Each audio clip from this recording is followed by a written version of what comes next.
No snowbirds will return. There are no hotel rooms available. Stores close to the border closed.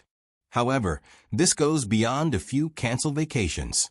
The silent boycott of tourism in Canada is destroying entire American cities. Once booming Canadian dollar areas are currently dealing with a chilly economic storm they didn't anticipate. States are losing billions of dollars. Others are observing lifelines. Ski areas, golf courses, and coastal communities turn into desolate places. Which state is suffering the most? Will your local economy recover soon? Because Canada's silent retreat is most severely affecting these 10 U.S. states. Number 5. Hawaii. Paradise's lifeline is rapidly disappearing. As its snowbird season fades, Hawaii becomes the ideal winter getaway destination for thousands of Canadians. Reservations made by Canadian travelers decreased by 14% till the middle of February 2025. That might not seem like much until you consider how much Hawaii depends on tourists from other countries. Maui hotels are half full. Local tour guides are having trouble finding customers. And rental condos that were previously reserved a year in advance are suddenly vacant. Nearly 1/5 of Hawaii's economy is derived from tourism. The ripple becomes a wave when a single market pulls back. Imagine that tsunami now affecting workers who rely on Canadian dollars to make ends meet, as well as small businesses and eateries. No warning, no contingency plan. If Hawaii's sunniest tourists never come back, can the state survive? Because everything else in the islands begins to break when the planes stop arriving. Number 4. Texas. It is currently one of the hardest devastated states, despite being one of the most visited by Canadians. With its cities in the Sun Belt and its winter retreats, Texas has quietly lost. More than $1,400 million in U.S. tourism income was generated solely by Canadians retreating. It's not a guess. If this trend continues, it is what the U.S. Travel Association predicts. Consider it. Hotel stays are reduced when there are fewer Canadian snowbirds. Reduced spending in areas like San Antonio, Dallas, and Houston, as well as fewer meals at neighborhood eateries and those repercussions.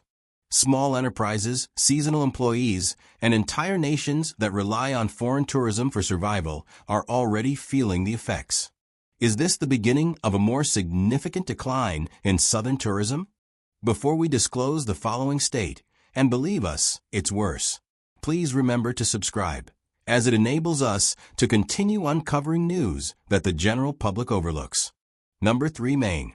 Gorgeous coasts, lobster shacks, and tree-lined roads that extend into the separation, but something is happening behind the postcards and serene sceneries. The economy of Maine is closely linked to Canadian traffic, particularly that which crosses the border by automobile. Additionally, that flow not only slowed down, but plummeted in 2025. Compared to the same period last year, Maine experienced 166,000 fewer Canadian tourist crossings between February and April, a staggering 26% decrease. For a nation that depends on cross-border travel, particularly in the spring and early summer, is not just a warning sign, this is a warning sign. Outlet malls in Cary are reporting longer lengths of vacant rooms, and hotels in Bangor are noting that fewer license plates from New Brunswick and Quebec are present.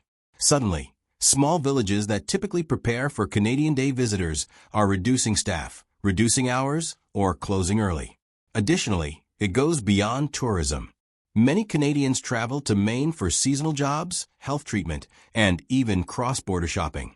All of that money is disappearing.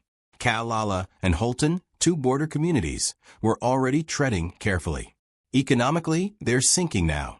Local petrol stations, eateries, and corner stores lose their best clients quickly when Canadian drivers stop visiting. Perhaps this will change if travel sentiment improves, and that's a huge if.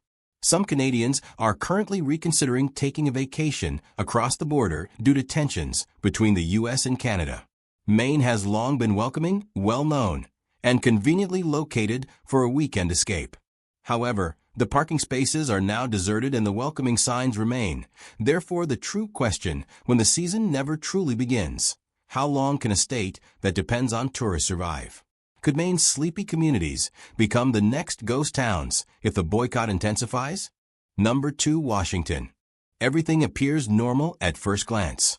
Highway vehicles and ferries in the coffee cafes in the distance booming. However, a closer look at the border towns reveals fractures that indicate Washington state is experiencing a silent catastrophe. And it begins when fewer Canadians appear. For many years, British Columbians would flock to Washington for day trips, shopping, gas fill-ups, Seahawks games, or simply a less expensive night out.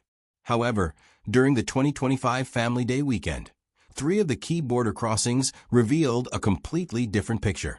Peace Arch down 45% in the Pacific, 34% highway down Summit is down 11%.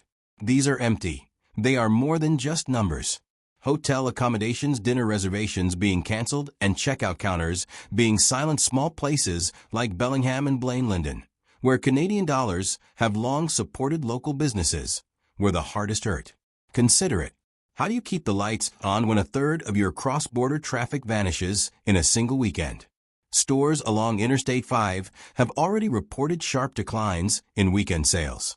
Many borderside gas outlets that depended on Canadian vehicles are losing hundreds of clients each week. Even the Mount Baker tourism firms are experiencing a decline in town rentals, reduced sales of ski passes, and fewer snowbirds reserving winter getaways. While some describe it as a brief downturn, others see a trend and a warning.